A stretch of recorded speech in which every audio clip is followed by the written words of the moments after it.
Welcome to Life, Love, and Jesus. As we are continuing our journey through God's Word this year, we have been the last couple days in the book of Psalms, and we are going back today to the book of 1 Samuel. We are interweaving the story of David's life, the history of David's life, with the Psalms that he wrote to see how they play together, how he wrote them in times of distress or in times of praise or whatever the case may be. And so we've been in Psalms for the last 2 days. We're back in the book of 1 Samuel today picking up in chapter 25. Now remember where we left David before. He's on the run in the wilderness from Saul. Saul is trying to kill him. And in chapter 24 of 1 Samuel, David had the opportunity to kill King Saul when Saul went into the cave where David was hiding with his men.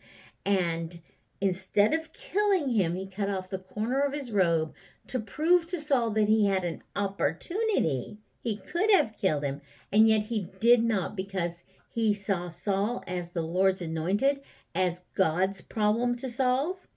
And Saul felt so bad about that he left at that moment, left from chasing after David, trying to kill him, returned to Jerusalem for a little while. But here we're picking up again in chapter 25, and let's see how long Saul's change of heart lasted.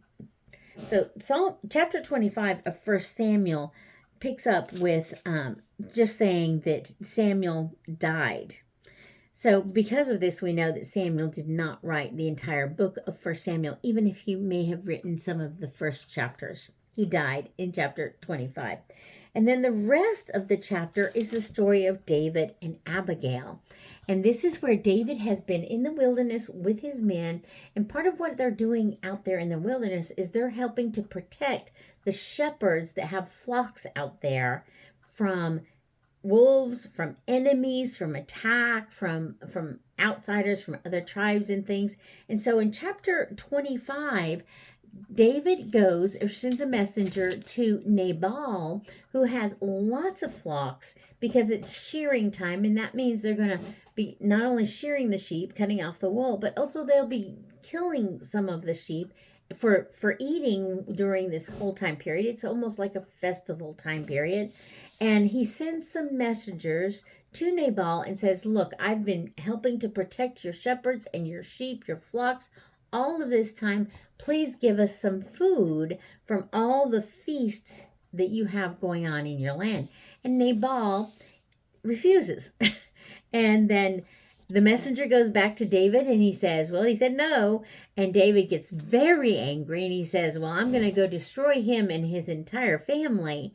And Nabal's wife, in the meantime, hears about this, about what her husband did, and she takes a bunch of food and gets it together to go deliver to David and try to placate him so he does not kill everybody. And so she succeeds. That's Abigail.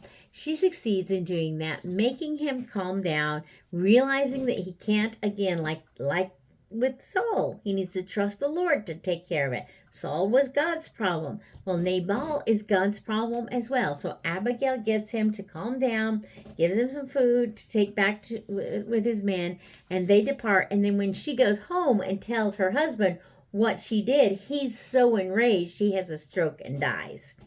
So, and then David marries her, and she becomes technically his third wife, but right now he only has one other wife with him. Saul's daughter, who was his first wife, Michal, had been given to somebody else after David ran for his life. And so now he has I can't remember the name of the first wife, and Abigail, 2 wives with him in the wilderness. So that's chapter 25. And then chapter 26, we find that Saul is at it again, gonna get David.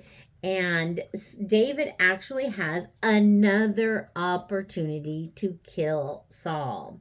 And again, he does not take that opportunity. He says in verse 11, the Lord forbid that I should put out my hand against the Lord's anointed. but take the spear that is at his head and the jar of water and let us go. So what had happened is David and I think just one other man went with him into the camp of the army of Israel, and they stole the spear and the water jug that were right by Saul as proof that they had been there. And then they left. And then in the morning, he stood up again on the cliff and he said, look at your spear, look at your water jug. I could have killed you, but I didn't. And then he also calls out the general of the army. I think it was Abner. Yes, Abner. And he says, Abner, you're failing in your duties to protect the anointed of the Lord, the king, because I was able to get into the camp. And so he calls him out, and Saul again says, oh, I have sinned in trying to kill you, David. And so again, there's a temporary reprieve from Saul, but it's very temporary. He is not truly repentant. And then in chapter 27, David realizes that Saul is truly not repentant because he had the chance before when David showed that he wasn't an enemy and didn't kill him, and yet Saul came back out for him. So David realizes, really, there's nothing I can do.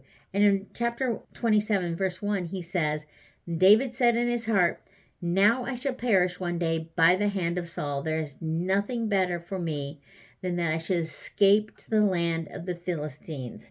And this is what I had said before. David's really kind of faced with two terrible choices. The army of Israel under the command of Saul is trying to kill him in the land of Israel. Or he could go to the land of the Philistines, the land where Goliath was from, the land of the enemies of Israel. And it's like a rock and a hard place. What's he going to do? These people in Israel want to kill me. These people in Philistia want to kill me. What do I do? Where do I go? And so he actually went to Philistia, and he convinced the king of Gath, Achash, that he was no longer faithful to Saul, no longer faithful to Israel, that he would fight for the Philistines. And it says in verse 7 that he lived there for more than a year. And when they would go on raids, because that's what they did in those days, against enemies, they would actually attack Philistine villages and not Israelite villages. But they would kill everybody, so there was no witnesses to report back to the Philistine king that David's actually killing our own people. Don't trust him. But he and his men got away with that for more than a year. And that's where he stayed for a while to be safe from Saul. So that's our content for today. That's what the content of those chapters is. And then we always go to our 3 questions. What do I learn about the Lord? What do I learn about myself? And what do I need to obey or change in my life because of what I have learned about God today? And this is what I want to share with you today. I didn't go into who Abigail was a whole lot, but she is a very strong, smart, intelligent, brave woman who is a great example for young women and old women and all women everywhere, and men too. She's got great character traits for men to emulate as well. So question number 2, what do I learn about myself? Abigail is a good example to me of a person who lets harsh circumstances build good character. And so whenever I'm dealing with harsh circumstances, I need to let those circumstances and the Spirit of God working in me build good character instead of bitterness in my life. Abigail lived with Nabal for I don't know how long, but she was his wife, and he was obviously a harsh, cruel man. His name means fool. He probably didn't make a lot of wise decisions. Maybe in business he did, but nothing else. I don't know. But those were harsh circumstances for her. And yet she let those harsh circumstances build good character in her life, help her to be wise and to find creative solutions to problems and to be brave and to do things that need to be done, whether others would think it was right or not, without permission, and going against her husband at times even. So she's a good example of just taking rough circumstances and letting the Lord use it to build good character. And I pray that I will always do that in my life. So what are your answers today? I am always over. I'm over again. My 10-minute limit. So I'm not going to spend a lot of time here. I do hope you are writing your answers down, keeping a journal of how God is working in your life this year through his word. Now, we will be back here tomorrow, and tomorrow we are again in several different Psalms. So as we're interweaving the times with David's life story and the Psalms he has written, making them match up and seeing how he is navigating that emotionally, we're back in Psalms tomorrow. I hope you'll join us. Like and subscribe, share this video with many other people, and have a wonderful day living for Jesus.